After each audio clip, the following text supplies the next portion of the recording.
السلام عليكم. عن النبي صلى الله عليه وسلم قال: صيام يوم عاشوراء إني أحتسب على الله أن يكفر السنة التي قبله.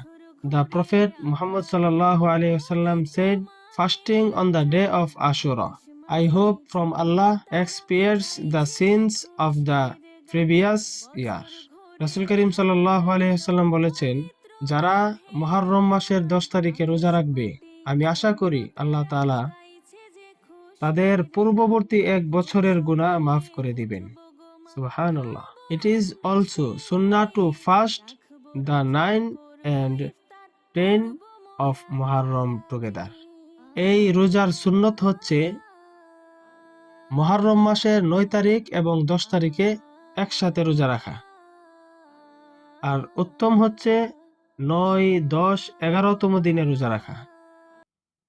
তাও যদি সম্ভব না হয়, অন্তত 10ম তারিখে একদিন রোজা রাখা আমাদের জন্য উচিত।